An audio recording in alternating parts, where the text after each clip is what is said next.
C'est arrivé qu'on me dise sur des salons de livres, que des auteurs hommes que je connaissais avant d'avoir des enfants me disent alors ça y est, est-ce que tu es pleinement épanouie?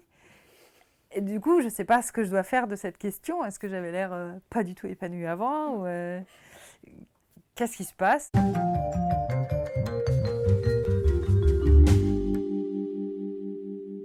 Moi, je suis dessinatrice pour être toute seule chez moi, donc c'est pas vraiment mon truc. mais oui. Bah, c'est souvent, alors malheureusement, c'est souvent un complément financier important pour les auteurs jeunesse de pouvoir faire ces ateliers. Et donc, heureusement que ça existe. Après, voilà. Moi, si je peux éviter, j'évite. Je pense que certains pensent qu'on a un côté animateur. Enfin, animateur dans le sens animer une rencontre. Et il y a des auteurs, des autrices qui le sont, hein, et puis d'autres pas du tout. Enfin, il m'est arrivé de faire un jour, j'étais en rencontre à Annecy, et il se trouve qu'il y avait une autrice qui est du coin. Je dis bah, si tu viens dans ma rencontre, et tu présentes ton livre au début, puis après je prends la main. Et je l'ai vue présenter son livre comme une enseignante, parce qu'elle est aussi enseignante. Et j'ai vu la différence avec ce que je fais. C'est-à-dire que c'est pas du tout pédagogique ce que je fais, je le dis tout de suite. c'est un peu échevelé, et c'est dans l'écoute. Enfin, les enseignants aussi sont dans l'écoute, mais c'est différent. Je ne cherche pas à apprendre quelque chose à l'enfant. Pour moi, je cherche à rencontrer l'enfant et à ce qu'il rencontre mon livre, à ce qu'il rencontre l'histoire, et qui se pose des questions, voilà, qui ait des questions qui s'ouvrent dans sa tête. C'est plus ça. Qu'ils ne prennent pas pour peut-être la maman qui va réussir. Je suis ni maman, ni enseignante, ni animatrice, ni bibliothécaire. Ça fait beaucoup pour eux. Je suis un pouf tombé de la lune. Je suis autrice et vivante. Ça, c'est important aussi, parce que j'ai pas de barbe, je suis pas Victor Hugo. Ah, ça fait beaucoup. Quand on vous demande pour la première fois, vous allez aller dans les classes rencontrer des enfants, je dis, qu'est-ce que je vais y faire? Qu'est-ce que je vais y dire? Je ne suis pas enseignante, moi. Puis en fait, c'est une conversation. Et en réalité, ça se passe très bien. Et avec les tout petits, c'est très vite sur un mode très émotionnel avec les plus jeunes. Ouais, généralement, ils finissent sur vos genoux et ils vous disent je t'aime. Et des fois, on a des choses beaucoup plus violentes que ça.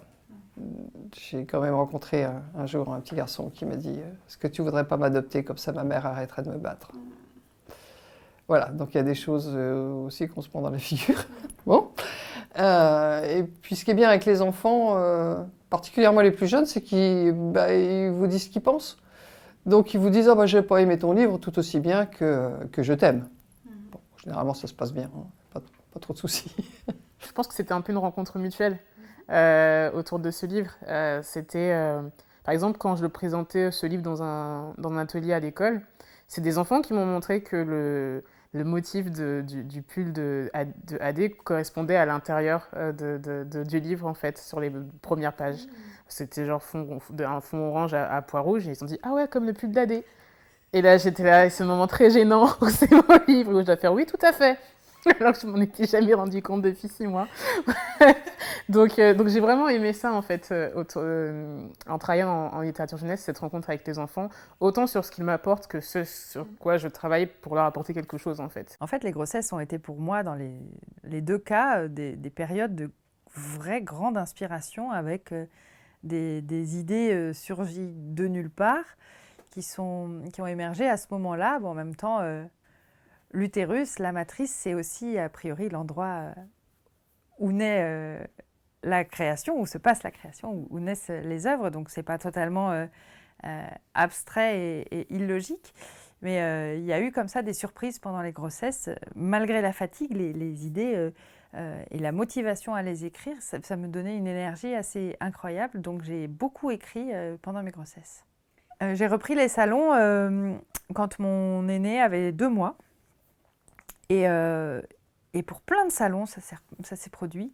On me demandait systématiquement qu'est-ce que tu as fait de ton bébé? Et en fait, à chaque fois, je répondais en fait, je ne l'ai pas fait toute seule, le bébé. Et il a un autre parent. Et donc là, il est avec l'autre parent.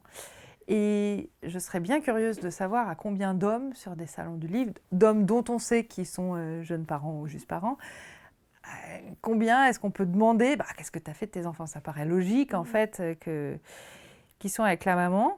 avec l'autre parent. Et en fait, dans mon cas, à chaque fois, vraiment, ça m'amusait. Mais je disais, bah, ils sont avec... il est ou ils sont avec l'autre parent qu'ils ont, en fait. Et pourquoi est-ce que je devrais renoncer à ça? Moi, je ne me suis jamais posé cette question-là, surtout que les salons du livre, en général, sont organisés longtemps à l'avance. Donc, ça permet de s'organiser au niveau familial sans trop de problèmes. Le fait est que je fais moins de salons depuis que j'ai des enfants parce que là où avant, ça ne me posait aucun problème de passer, par exemple, tout le jeudi dans le train et tout le lundi pour rentrer parce qu'il y avait salon, rencontre, etc. Là, je me dis, si je m'en vais 5 jours, est-ce que ça vaut le coup? Donc, ça m'arrive de le faire. Mais du coup, il faut que ce soit riche en rencontres ou en table ronde, enfin, qu'il y ait quelque chose qui justifie que je m'éloigne de ma famille pendant aussi longtemps.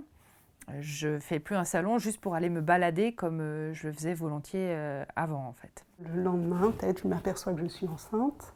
Et donc, je ne sais plus combien j'avais de projets, mais j'en avais un petit paquet. Juste, je constate que je suis quand même vraiment extrêmement fatiguée. Donc, j'envoie un petit mail à l'éditeur. Et donc, j'ai dit, bah, écoute, j'essaye de maintenir le planning, mais il est possible que... Donc, il me répond de façon... un peu maladroite, mais parce que je pense qu'il n'était pas du tout à l'aise avec moi ou avec ce truc de femme qui leur échappe un petit peu.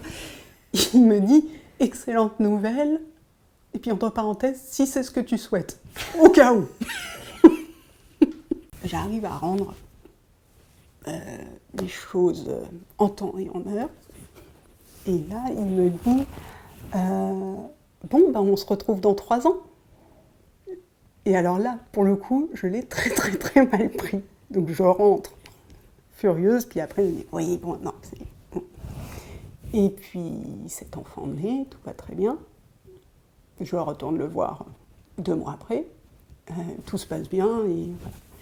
Et puis je croise une auteure, illustratrice, qui a accouché peut-être 1 semaine après moi. Et on parle de lui, et il me dit, oh, mais qu'est-ce qu'il est cool! Il m'a dit, mais prends ton temps, Non, il m'a dit, on se revoit quand tu veux, dans 3 ans. Ça. Et donc, elle prenait les choses très très bien, c'est-à-dire qu'elle avait eu l'impression qu'il ne lui mettait pas la pression, ce qui était vrai. Et moi, j'avais tellement peur d'être exclue du système que je l'avais très très mal pris. Donc, il y avait ce truc de... C'était quasiment la même phrase qu'il lui avait dit, mais 2 interprétations complètement différentes. Et j'ai compris que c'était elle qui avait raison. Ne pas vouloir d'enfant quand on fait de la littérature de jeunesse, eh ben, c'est pas évident en fait de le justifier, parce qu'il faut, enfin, on demande à ce que ce soit justifié en fait, alors que ben, on n'en veut pas, on n'en veut pas. On ne demande pas à quelqu'un pourquoi il veut absolument un enfant. Par contre, quand tu fais des livres pour les enfants, que tu as un très bon rapport avec eux, ben, expliquer que ça ne t'intéresse pas d'avoir des enfants. On ne le saisit pas, en fait. Ça, c'est lourd. C'est vraiment lourd. Non, mais j'aime bien les enfants, mais j'aime bien qu'ils lisent mes livres chez eux. Et moi, je les dessine chez moi. On fait ça, tout le monde est content. Non, c'est vrai qu'il y a un peu ce truc où on imagine que parce qu'on est auteur pour enfants, on va savoir s'occuper d'enfants. Et sans doute qu'on l'imagine encore plus quand on a des femmes en face. Mais moi, c'est pas mon truc, hein. C'est vraiment un métier en fait de savoir s'occuper d'enfants. C'est arrivé qu'on me dise sur des salons du livre que des auteurs hommes que je connaissais avant d'avoir des enfants me disent alors ça y est, est-ce que tu es pleinement épanouie? Et du coup, je ne sais pas ce que je dois faire de cette question. Est-ce que j'avais l'air pas du tout épanouie avant ou, qu'est-ce qui se passe? Et on me fait beaucoup remarquer que c'est très étrange, mais que je ne produis pas moins depuis que j'ai des enfants. Et ça semble être un sujet de stupéfaction pour plein de gens. Alors que moi, je sais que le fait que les plages horaires les plages d'écriture soient réduites, ça m'oblige aussi à être très efficace. Mais quelqu'un qui est salarié ne passe pas à mi-temps, forcément, c'est bien sûr possible si on en a envie, mais il n'y a pas de mi-temps obligatoire à partir du moment où on a des enfants. Les enfants aussi, à un moment donné, vont à l'école ou sont gardés en crèche. Donc, je ne vois pas pourquoi je travaillerais moins si j'en ai envie. En tout cas, je peux avoir envie de ne pas travailler sur sur une période donnée pour faire autre chose avec mes enfants. Mais sinon, ma vie, c'est ça. J'arrive à conjuguer la famille et le travail. Donc, je ne vois pas pourquoi je devrais travailler moins ou plus parce que j'ai des enfants. Je n'ai pas décidé de faire des enfants à la place des livres. Je ne sais pas qui ça arrangerait dans le fond que les femmes se mettent en retrait à partir du moment où elles ont des enfants. Mais je crois que quelque part, ça agace qu'on puisse démontrer que ce n'est pas obligatoirement le cas. Honnêtement, je sais pas, je pense qu'il y a un truc qui est compliqué avec la grossesse et les enfants, c'est que c'est l'imprévisibilité totale, quoi.